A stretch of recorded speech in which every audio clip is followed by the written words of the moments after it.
Grand Army of the Republic was built on the backs of over 1 million identical soldiers, and not a single one of them asked to be there. They were grown, trained, and deployed before they ever had a choice. Today, I'm breaking down every clone trooper rank from the very bottom to the absolute top of the chain of command, starting with the ones who never got a say in any of it. Clone Trooper. This is where every single clone in the galaxy starts. No fancy armor, no colored markings, no name, just plain white Phase 1 armor and a designation number. Clone Trooper was the lowest rank in the entire Grand Army of the Republic, held by the overwhelming majority of the initial 1.2 million soldiers produced on Kamino. Organized into squads of 9, these were the grunts, the cannon fodder, the ones who made the war possible by sheer volume alone. Before they ever saw a battlefield, these clones trained as cadets on Kamino using focus-enhancing helmets and competitive squad exercises. Then they got shipped out to die. Somewhere between 5 and 10,000 clones were lost per battle depending on severity, which is, not ideal. But here's the thing. Despite sharing the exact same DNA, individual troopers developed genuine bonds of brotherhood. They gave each other nicknames. They mourned their dead. Any clone who showed real leadership could earn a promotion entirely through merit. Every commander, every captain, every legend in the Grand Army started right here, in blank white armor with 0 authority. And that first step up, it's smaller than you'd think. Corporal. So you survived enough battles, showed some leadership qualities, and the Grand Army decided to reward you with a promotion. Congratulations. Your prize is more responsibility and the exact same white armor you've been wearing since day one. The Clone Corporal was the second lowest rank in the entire military hierarchy, but it was the first one you actually had to earn. This wasn't handed out on Kamino. You got it through demonstrated leadership and battle experience, which sounds impressive until you realize nobody could tell by looking at you. During the Phase 1 era, corporals wore the same plain white armor as every other regular trooper. 0 color markings, 0 visual distinction. Your squad mates knew you were in charge, and literally nobody else did. But here's the thing. The responsibility was very real. A corporal served as second in command of a 9-trooper squad. If the sergeant got killed, you were the squad leader now.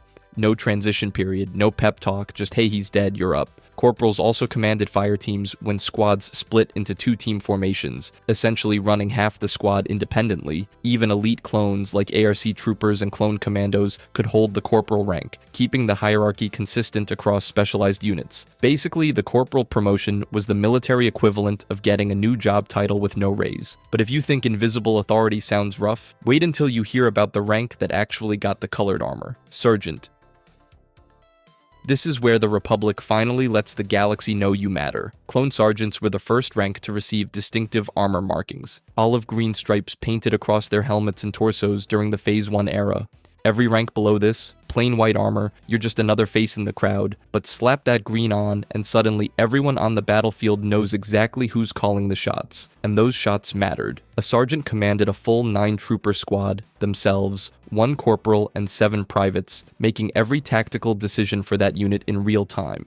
They received additional company-level tactical training that standard troopers never got, enabling them to coordinate multiple fire teams and make complex battlefield calls that could mean the difference between holding a position and losing an entire squad. But here's where it gets interesting. The senior sergeant within a platoon didn't just run their own squad. They doubled as second in command of the entire platoon, bridging the gap between squad-level and platoon-level operations. 4 squads of 9 troopers formed a platoon under a lieutenant, meaning that platoon sergeant was collectively managing 36 soldiers' operations. That's an enormous amount of responsibility for someone who technically isn't even an officer. Sergeants occupied this brutal threshold, carrying all the frontline risk of an enlisted trooper while making tactical calls that affected dozens of lives. In Legends continuity, ARC sergeants existed with those same distinctive green markings, proving that even the elite recognized this rank as the point where leadership actually began. But if you think sergeant was the ceiling for non-commissioned clones, wait until you hear about the rank that barely anyone held. Sergeant Major. This is the Ghost rank. Sergeant Major officially existed within the Grand Army of the Republic. It's right there in the structure, sitting neatly between Sergeant and Lieutenant. It had a clearly defined role: senior non-commissioned officer, deputy platoon leader, responsible for managing 36 troopers across 4 squads. On paper, it's a perfectly normal military rank. Here's the thing, nobody ever held it. Not a single documented clone trooper in the entire Clone Wars carried the rank of Sergeant Major, 0 confirmed holders. The Kaminoans designed an entire army from scratch, built a rank into the hierarchy, gave it a job description, and then apparently just never filled the position. I don't know what to tell you. It gets better. Because there are no documented holders, there are also no known armor markings for the rank. Every other position in the chain of command got its own color coding. Sergeants had olive green, lieutenants had blue, sergeant majors got nothing, because you can't paint armor that nobody's wearing. The leading theory is that the rank's responsibilities were simply absorbed by senior sergeants, who already functioned as platoon seconds anyway. The Grand Army essentially planned for a middle manager and then realized they didn't need one, which is, not ideal for anyone who wanted that promotion, but if the sergeant major is a rank nobody held, the next one is a rank that changed everything, because once you hit lieutenant, you're officially an officer. Lieutenant. This is the rank where everything changes. Every rank before this, you're enlisted. You're taking orders, executing plans someone else drew up. But the second you hit lieutenant, you're the one drawing them up. Clone lieutenants were the lowest commissioned officers in the entire Grand Army of the Republic, commanding platoons of 36 troopers split across 4 squads, each led by a sergeant, and you could see the difference immediately. During the Phase 1 era, lieutenants wore blue armor markings, not the olive green of sergeants, not the plain white of privates, blue, the first real officer color. But here's the thing about being a lieutenant. You'd think getting promoted to officer means you move further from the danger. Turns out, no. Clone lieutenants led from the front, right there in the mud with their men, blaster in hand, personally engaging the enemy. You finally get authority, and all it earns you is a bigger target on your back, which is, not ideal. The senior lieutenant in a company also served as second in command to the captain. If the captain went down, the lieutenant took over. Simple as that. And on the other end, a senior clone sergeant could be promoted to second lieutenant as acting second in command to a first lieutenant. That jump from sergeant to lieutenant was the single biggest career leap in the entire clone hierarchy. You went from enlisted to officer in one promotion. One day you're running a squad of 9, the next you're coordinating 4 squads across a platoon. But if lieutenants were the ones leading platoons into battle, wait until you meet the rank that commanded entire companies of over 140 troopers. Captain. You already know who we're talking about. Captain Rex of the 501st Legion is probably the most beloved clone in the entire Star Wars franchise, and honestly, it's not even close. Serving directly under Jedi General Anakin Skywalker, Rex became iconic for his custom armor that mixed Phase 1 and Phase 2 components together, because apparently regulation dress codes meant nothing to this man. And then there's his helmet. 30 tally marks, 1 for every brother he lost under his command. Which is, not exactly cheerful headwear, but Rex wasn't just a cool design, he was a captain. And being a captain in the Grand Army meant something very specific. Clone captains commanded entire companies of 140 to 160 soldiers, divided into 4 platoons, each one led by a lieutenant. That's 4 separate units spread across a battlefield that you're personally responsible for coordinating, flanking maneuvers, resupply lines, casualty management, intelligence gathering, all happening simultaneously, all falling on one guy's shoulders. You're not just fighting anymore. You're running a small war inside the bigger war. Their Phase 1 armor featured distinctive maroon-colored stripes, making them the 3rd unique color in the rank system after the sergeant's green and the lieutenant's blue. But here's a fun wrinkle. Majors also wore maroon, exact same color. So during the Phase 1 era, a captain and a major looked completely identical from the outside. Great system. 0 confusion possible there. Captains could also receive Advanced Recon Commando training, elevating them to ARC status while keeping their captain rank. So you could be both a company commander and an elite Special Forces operative at the same time. Because apparently 144 soldiers depending on you wasn't enough responsibility. But if you think captains had a confusing armor situation, wait until you meet the rank they shared it with. Major.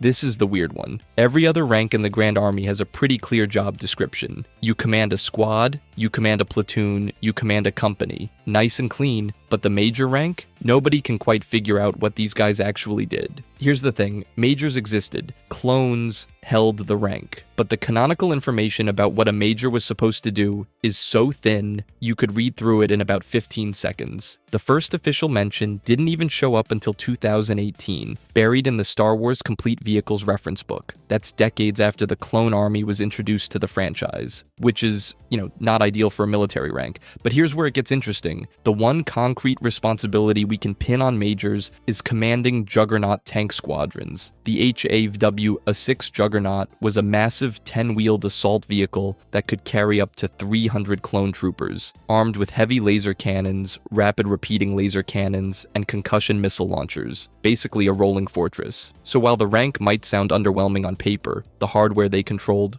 was anything but. The real kicker is the armor situation. During the Phase 1 era, majors wore the exact same maroon markings as captains. Identical. You literally could not tell them apart just by looking. Great system. In Legends continuity, majors were described as being closer in role to captains, but with different responsibilities rather than sitting above them. Less of a promotion, more of a lateral move into specialized territory. The rank basically broke the clean hierarchy that every other position followed so neatly, so the major sits in this strange limbo. Too important to ignore, too vague to fully explain. But if you think an unclear job description is a problem, wait until you hear about the rank that carried more responsibility than almost anyone else in the entire army. Commander. Yellow armor means you matter. It's the simplest way to put it. If you saw a clone trooper walking toward you with yellow markings on his Phase 1 armor, you were looking at one of the most powerful soldiers in the entire Grand Army of the Republic. A clone commander wasn't just some officer barking orders from a tent. This was the second highest achievable rank for any clone trooper, and the responsibility that came with it was genuinely staggering. A single clone commander typically oversaw a regiment of over 2,300 clone troopers spread across multiple battalions. That's not a squad. That's a small army answering to one guy who shares a face with every soldier underneath him. But here's the thing, you couldn't just get promoted into this rank through seniority or good behavior. Becoming a commander required extensive experience across the lower officer grades, plus demonstrated leadership ability that set you apart from the rank and file. Some of the best commanders also received ARC trooper training, which taught clones to think independently, to improvise, to deviate from standard doctrine when the situation demanded it, which is deeply ironic when you remember that every single one of these independent thinkers eventually received Order 66 and executed it without hesitation. Commanders worked directly alongside Jedi generals, coordinating forces and adapting to battlefield chaos in real time. The Jedi handled the Force stuff, and the commander handled the war. In Legends, the rank got even more specific. You had battalion commanders overseeing 576 clones, regimental commanders managing around 2,304, and senior commanders sitting above all of them. Notable commanders include Wolf of the 104th Battalion's legendary Wolf Pack, Commander Pons, and Commander Gree, who led the 41st Elite Corps right up until he tried to execute Order 66 on Yoda. That one didn't go well for him, but if you think Commander is where the hierarchy peaks, the next rank up makes these guys look like middle management. Senior Commander. 10,000 clones, all with the same face, all answering to one guy who also has that face. That's the Senior Commander experience. This is the second highest rank any clone trooper could achieve in the Grand Army of the Republic, sitting above standard commanders, but just below the Marshal Commander tier. And the jump in scale is genuinely staggering. A regular commander oversaw around 2,300 troops. A senior commander, over 10,000. That's not a promotion, that's a completely different job. You go from managing a regiment to commanding an entire brigade or legion, 4 separate regiments, each one led by its own regimental commander reporting directly to you. Here's the thing though, if you saw a senior commander standing next to a regular commander during the Phase 1 armor era, you literally could not tell them apart. Same yellow armor markings, same general look. The only way to distinguish them was through their HUD glyph rank indicators, tiny symbols projected inside the helmet display. A senior commander's glyph showed 2 horizontal rows of 3 dots running parallel, so the entire upper command structure of a galactic army was differentiated by counting dots on a screen only the wearer could see, which is, not ideal if you're trying to figure out who's in charge from across a battlefield, but the real weight of this rank wasn't visual, it was operational. Senior commanders served as the critical interface between Jedi generals generals commanding at the corps level and the regimental structure below. They translated broad strategic objectives from a Jedi who could move things with his mind into actionable orders for 4 regimental commanders who then pushed those orders down to thousands of individual soldiers. That's an absurd amount of responsibility for one clone. You didn't get handed a brigade. You earned it by proving you could handle a regiment first, then proving you could handle 4 of them at once. Not every commander made the cut, but if you think commanding 10,000 clones sounds overwhelming, wait until you hear about the rank that quadrupled that number: Marshal Commander.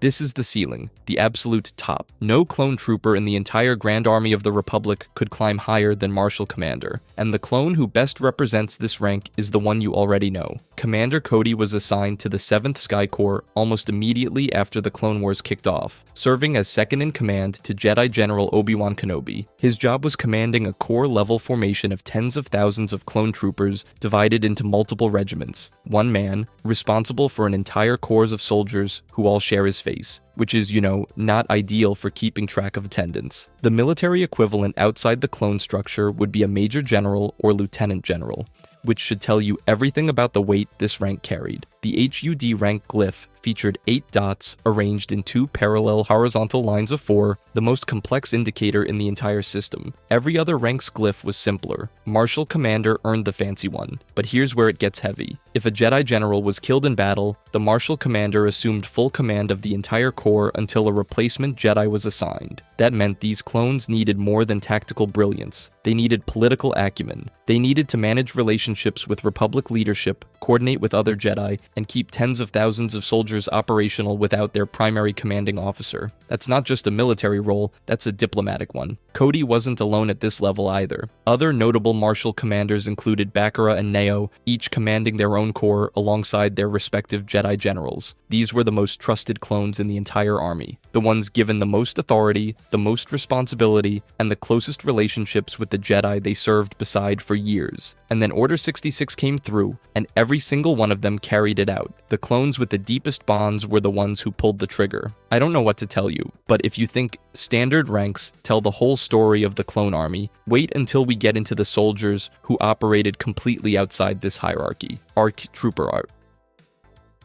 Everything you've learned about clone trooper ranks up to this point, ARC troopers basically looked at that entire system and said, cool, we're gonna build our own. Advanced Recon Commandos were the clones so exceptional that the standard military hierarchy couldn't contain them. They needed their own armor, their own weapons, and their own rules. Most ARC troopers got their status the hard way.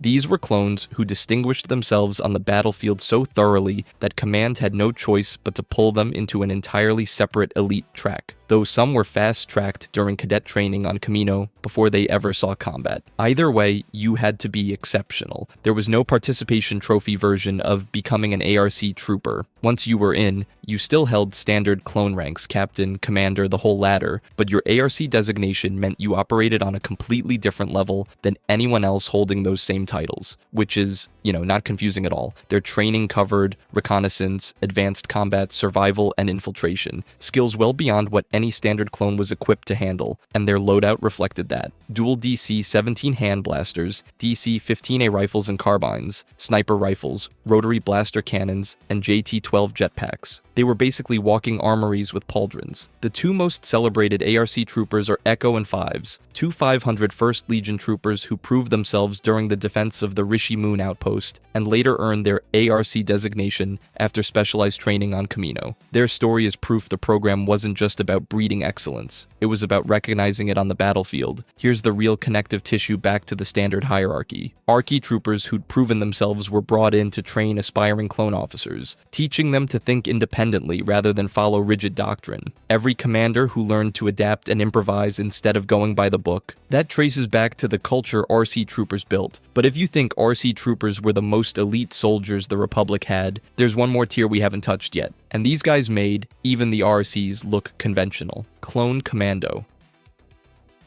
Marshal commanders led 36,000 troops. Clone commandos made entire battalions irrelevant with 4 guys. Only about 10,000 commandos existed across the entire Grand Army. Out of millions of clones, roughly 10,000 were separated and handed over to Mandalorian drill sergeants, personally recruited by Jango Fett. Not Kaminoan trainers, not Republic officers. Mandalorians. Because when you want to build the deadliest soldiers in the galaxy, you go to the culture that turned war into a religion. Commandos operated exclusively in four-man squads called pods, named after the Iowa hunting pods native to Camino. Those 4 soldiers were trained in siege assault, counterinsurgency, hostage extraction, demolitions, assassination, sabotage, and ambush operations. Basically everything short of making a decent cup of calf. Their loadout was equally absurd. Each commando carried the DC-17M interchangeable weapon system, a single weapon that functioned as a blaster rifle, a sniper rifle, and an anti-armor grenade launcher, depending on what attachment you slapped on it,